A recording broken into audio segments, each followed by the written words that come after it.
Stanleytown resident on $20,000 bail for threatening language and breach of peace.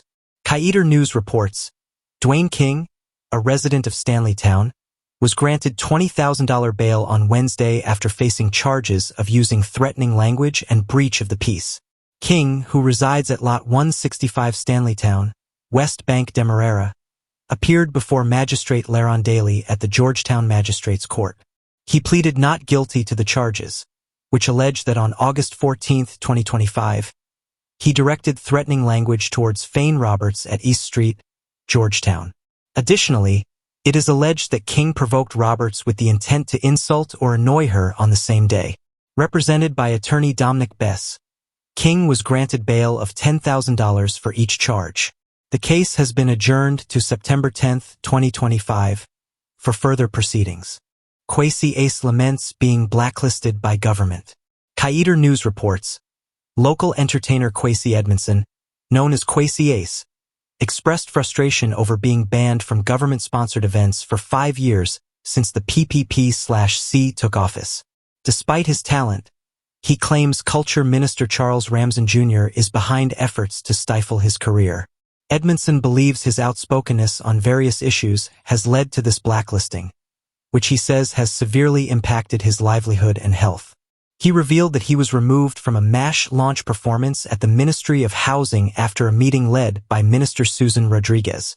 Edmondson criticized the current music scene, stating that many performers lack his experience yet dominate the stage due to favoritism.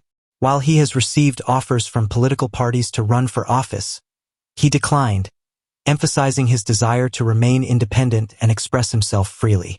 He fears that even if the current government remains in power, his situation will not improve. Edmondson hopes to engage with President Irfan Ali and Minister Ramsden to address his concerns, urging that future governance should be impartial and benefit all citizens of Guyana. Fire destroys Chinese-owned supermarket on Essequibo Coast. A fire of unknown origin has completely destroyed the Best Choice supermarket, a Chinese-owned establishment located in Charity, Essequibo Coast. The fire broke out around 1:30 p.m. today and quickly engulfed the 2-story building. The supermarket, owned by Sejong, occupied the lower flat of the building, which is owned by Guyanese businessman Hyam Chandra Nareen, who resides with his family in the upper flat. According to reports from Zhang, she was inside the cashier booth when a staff member alerted her to a fire in the ceiling. She immediately grabbed a fire extinguisher in an attempt to control the blaze, but it spread rapidly beyond her reach. Zhang and her staff managed to escape the building just before it became fully engulfed in flames. There was also one individual in the upper flat at the time, who successfully exited the building as well. The fire service was contacted, but despite their efforts, the entire structure was lost to the flames. Investigations into the cause of the fire are ongoing. Jagdeo calls FGM's court challenge nonsensical. PPP General Secretary Dr. Barrett Jagdeo has dismissed the Forward Guyana Movement's FGM court challenge against the Guyana Elections Commission, GECOM, as nonsensical. Led by former APNU MP Amanza Walton Desir, FGM claims GECOM excluded approved political parties from ballots in several hinterland regions for the September 1st elections. They argue this violates constitutional provisions and the Representation of the People Act. Jagdeo countered that FGM failed to submit candidate lists for specific regions, stating, "If you don't submit a list of candidates for the geographical constituency, how will you be on the ballot?" He noted this process has been consistent in past elections. A local attorney also criticized the legal action as illogical, emphasizing that parties must field candidates in each region to appear on the ballot. State faces $200 million lawsuit over police shooting of Linden youth. The state is facing a $200 million lawsuit from Ashanti Benjamin, the common-law wife of 21-year-old Ronaldo Peters, who was shot and killed by police in Linden earlier this year. The incident in April sparked protests, and a police sergeant has been charged with murder. Benjamin's lawsuit claims negligence led to Peters' death and alleges that his right to life under Article 138 was violated when Sergeant Philbert Kendall discharged his firearm without justification. In her court application, Benjamin argues that Peters was unarmed and posed no threat, asserting that the use of lethal force was excessive and unlawful. She seeks damages for the failure of police to provide prompt medical care, which she claims contributed to his death. Benjamin also contends that the police actions violated Article 149, which ensures the right to lawful protection, and Article 141, prohibiting inhuman treatment. She requests the court to address the police conduct during and after the shooting, emphasizing a disregard for citizens' legal protections. Peters was shot while at a shop with friends, and video footage shows Kendall dragging his body into a police vehicle instead of seeking immediate medical help. Peters was later pronounced dead at Mackenzie Hospital. GECOM seeks power assurance from GPL for tabulation centers. Chief Elections Officer Vishnu Prasad has contacted Guyana Power and Light Incorporated, GPL, to secure guarantees against power outages at tabulation centers during the elections. During a stakeholder meeting with Observer Missions, Prasad noted that GECOM has backup systems for power disruptions. He assured that no electronic devices are needed to process statements of poll at polling stations, as lamps will suffice in case of a blackout. Additionally, he mentioned that 2 standby generators will be provided at each tabulation location to ensure continuous operation. Security guard stabbed to death after allegedly abusing female colleague and slapping teen guard. Authorities are investigating the stabbing death of 63-year-old security guard Paul Devonish, who was fatally injured following an altercation with a female colleague on Monday evening. The suspect, 29-year-old Nicosi Clement, a guard with sheriff security, is in custody after confessing to stabbing Devonish during a confrontation on Barak Street, Kingston, around 6:30 p.m. on August 18th. According to police reports, the incident escalated from an earlier confrontation in which Devonish allegedly verbally abused a female guard at Teleperformance in Kingston and seized her cell phone. When an 18-year-old guard intervened, urging Devonish to return the phone, he reportedly slapped the teenager twice in the face. The young guard later informed his mother, who was nearby with Clement. Hours later, Clement accompanied the teen to retrieve his belongings when they encountered Devonish, who approached them on an electric bike. Allegedly, Devonish threatened the teen again, telling him he was lucky he had not boxed off his head. Police stated that Clement confronted Devonish about his treatment of the teenager, leading to a heated exchange. Devonish reportedly challenged her, asking if she was there to represent the teen, which resulted in a physical scuffle. During the altercation, Clement pulled a knife from her pants pocket and stabbed Devonish in the left upper thigh. He collapsed on the roadway and was pronounced dead shortly after arriving at the Georgetown Public Hospital. Following the incident, Clement admitted to investigators that she discarded the knife in a nearby Lamaha trench before returning to her workplace and later to the teen guard's home, where she was arrested. Police have since taken statements from several eyewitnesses as the investigation continues. Bond PPP/C has invested more in police than any party. As the disciplined services prepare to vote on Friday ahead of the September 1st elections, politician James Bond emphasized that no party has supported police officers more than the People's Progressive Party/Civic, PPP/C. In an interview, Bond stated, "No other party has done more for police officers than the PPP/C. In bonuses, education, housing, and bursaries for your children." He highlighted the restoration of the tax-free Christmas bonus, free training, and promotion opportunities as evidence of government support. Bond argued that the PPP/C's achievements in office, including nearly 50,000 house lots distributed since 2020, surpassed those of previous administrations. He also praised President Dr. Mohammad Irfan Ali for restoring the tax-free bonus and increasing the minimum wage for junior ranks. The choice is clear.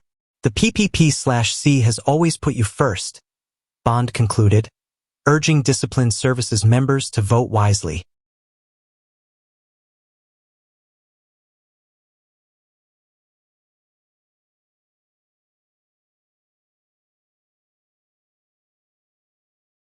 Ecstasy and foreign marijuana flooding Guyana, warns CANU. The Customs Anti-Narcotic Unit CANU has issued a warning about increasing drug trafficking in Guyana, highlighting an influx of foreign marijuana and ecstasy. CANU head James Singh reported that ecstasy shipments are arriving from Europe and being routed to South America, while marijuana is trafficked from North America, Colombia, Venezuela, and Thailand. Traffickers are using more sophisticated methods, contaminating legitimate shipments after they've been scanned and cleared. Singh noted that drug cartels are embedding themselves in Guyana, indicating a desire to establish a presence. To combat these threats, CANU is enhancing international partnerships, increasing the number of foreign liaison officers, and deploying advanced detection technologies. We are adapting to ensure Guyana does not become a narco state, Singh emphasized. PPP/C plans prefab houses to meet housing target. The Guyanese government aims to deliver 40,000 houses over the next 5 years, utilizing prefabricated technology to meet rising demand. Housing and Water Minister Colin Crowell noted that the current housing output of about 4,000 homes is insufficient. He emphasized the need for innovative construction methods and large companies to achieve the ambitious target. This initiative aligns with the PPP/C's manifesto, with President Irfan Ali promising that 16 houses will be delivered daily if re-elected on September 1st. Each prefabricated unit is expected to cost $15 million, resulting in a total investment of $450 billion and potentially creating 150,000 jobs. The program will focus on utilizing already allocated lands to boost construction and support the economy. We want to see houses on them, Crowell stated. Truck driver in fatal supply accident remanded to prison.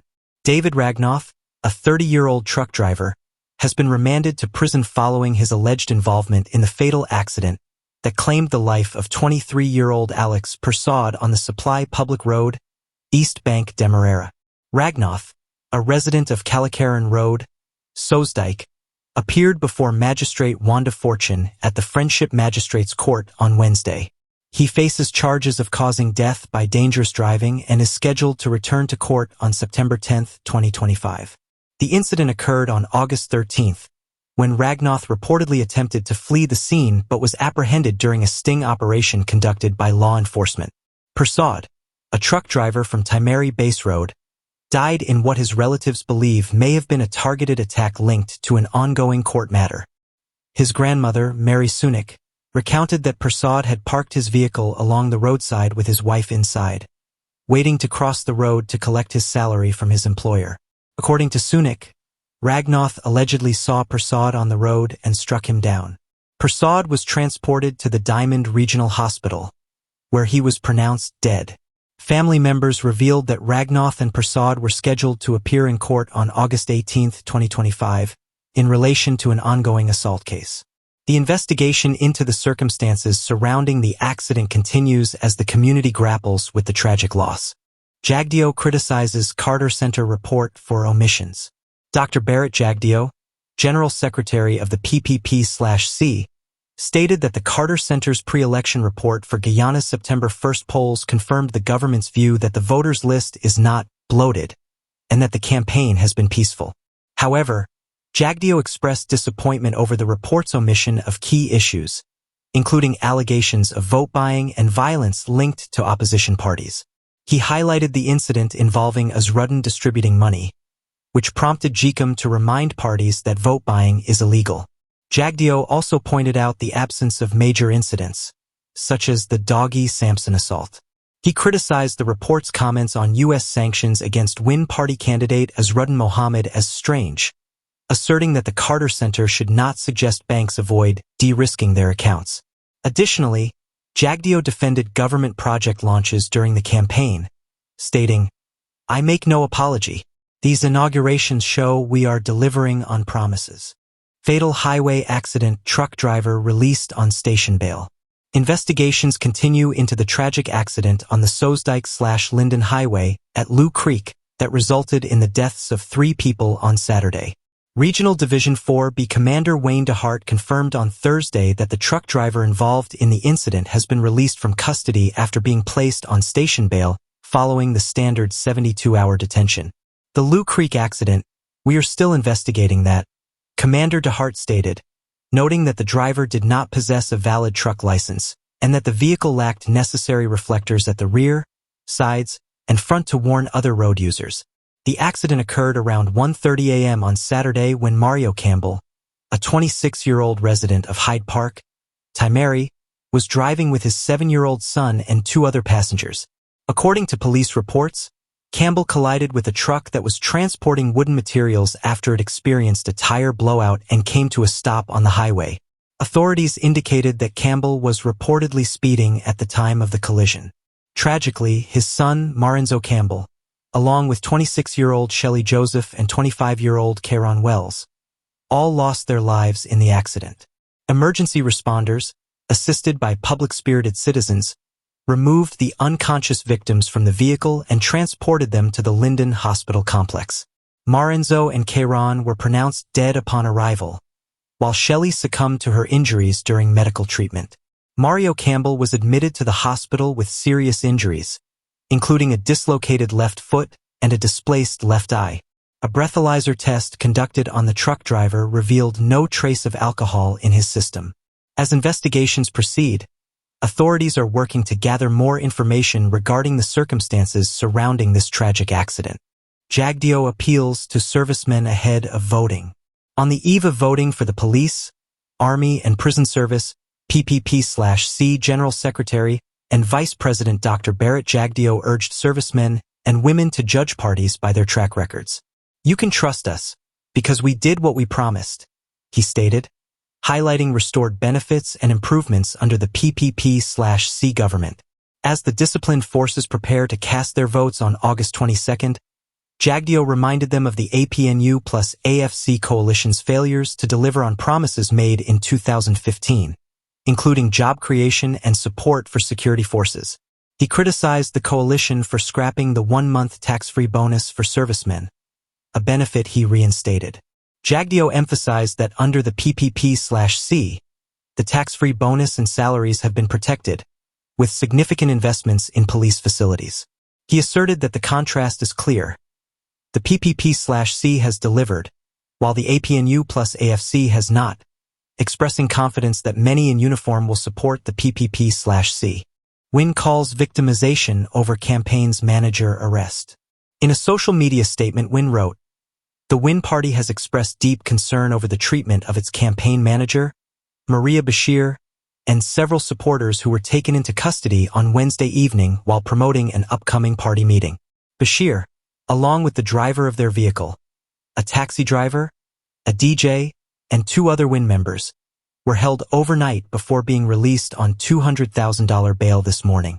During their detention, their mobile devices were confiscated, and multiple requests to contact their attorney were denied. Bashir, who was experiencing her menstrual cycle, reported that she was also refused permission to change her sanitary napkins until she threatened to paint the walls red. The Wynne team had followed all necessary regulations during their outreach, including turning off their music system near the police station and hospital. The party views this incident as a form of victimization, alleging that the police force is being used as a tool by the PPP/C administration. They highlighted that other political parties, including the PPP/C, have conducted similar outreach efforts without facing arrest or harassment. Additionally, Wynne pointed out that a police officer was recently transferred for shaking hands with Wynne's presidential candidate, Azruddin Mohammed, indicating a pattern of discrimination against them. Wynne is calling for equal treatment for all political parties as they prepare for national and regional elections. The party urges international observer missions currently in Guyana to recognize and address the ongoing attempts to silence their campaign.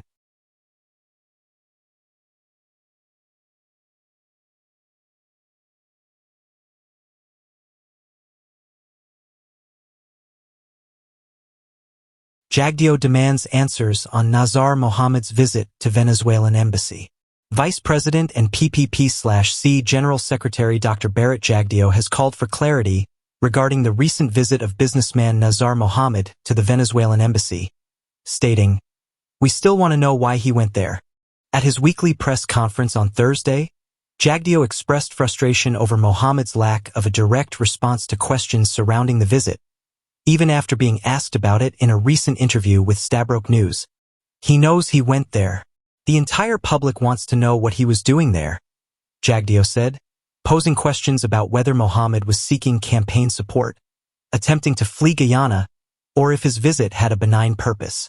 Jagdeo pointed out that with current tensions, particularly accusations linking Mohammed to Venezuelan President Nicolas Maduro and reports of Venezuelan generals involved in gold smuggling in Guyana, the public deserves answers. He noted that the Venezuelan ambassador confirmed that Mohammed visited the embassy in Georgetown and applied for visas, a revelation initially made by Foreign Affairs Minister Hugh Todd 2 weeks ago. They can't say yes because the next question is why, Jagdeo remarked, emphasizing the significance of the issue. He also mentioned that there is video evidence of the Mohammeds visiting the embassy, labeling the unanswered inquiries as a national security issue for Guyana. In his interview with Stabroek News, Nazar Mohammed refrained from addressing the embassy visit directly, instead accusing the PPP/C of a smear campaign against his son, Azruddin, who recently launched a presidential bid with the We Invest in Nationhood, WIN party. "I'm not going to answer that," he stated. Jagdeo dismissed this as a deflection, noting that Mohammed avoided providing a clear confirmation or denial regarding the visit. The Mohammeds were sanctioned last year by the U.S. Department of the Treasury for alleged corruption and connections to illicit gold trading. With Guyana and Venezuela embroiled in a border dispute currently under review by the International Court of Justice, ICJ, Jagdeo argued that the circumstances surrounding Nazar Mohammed's unexplained embassy visit raise serious concerns. Jagdeo dismisses WIN's letters to UN and CARICOM. A vagrant can write the Secretary General. Vice President Dr. Barrett Jagdeo has dismissed letters sent by the We Invest in Nationhood, WIN, political party to international organizations, asserting that they lack significance. During his weekly press conference at Freedom House on Thursday, Jagdeo remarked, "A vagrant can write the Secretary General. Even Mad Max can write the Secretary General. It doesn't mean anything." His comments followed the release of letters by WIN's General Secretary Odessa Primus, addressed to CARICOM's Secretary General Dr. Carla Barnett and UN Secretary General Antonio Guterres. In the letters, WIN expressed concerns over several commercial banks closing the accounts of its members and candidates, claiming this amounts to discrimination and a violation of political rights. The party is urging the UN and CARICOM to publicly condemn the bank's actions and to demand the reinstatement of accounts, as well as the deployment of observers to monitor the situation. Jagdeo, however, maintained that international agencies would not be influenced by the letters. The first thing they'll do is Google, and they'll see the Reuters report and tax evasion. You think these people will then tell a local bank or any bank in the world what to do? He questioned. The banks in question include the Bank of Nova Scotia, Guyana Bank for Trade and Industry, GBTI, New Building Society, NBS, and Demerara Bank, all of which have reportedly terminated accounts or canceled loans for WIN members. Notably, Citizens Bank, which has also closed accounts linked to WIN, was not mentioned in the letters. The closures come amidst increased compliance requirements under anti-money laundering and countering the financing of terrorism, AML/CFT, regulations, which prohibit banks from facilitating transactions associated with sanctioned individuals or entities. Azruddin Mohammed, the leader of WIN, along with his father Nazar and their businesses, were sanctioned by the U.S. Treasury Department in June 2024 for alleged gold smuggling, corruption, and other crimes. The sanctions have made financial institutions in Guyana particularly cautious, especially following past incidents where weak compliance led to severed correspondent banking relationships. Jagdeo concluded by stating that the international community is unlikely to take WIN's correspondence seriously, emphasizing, "Writing a letter doesn't erase sanctions or history.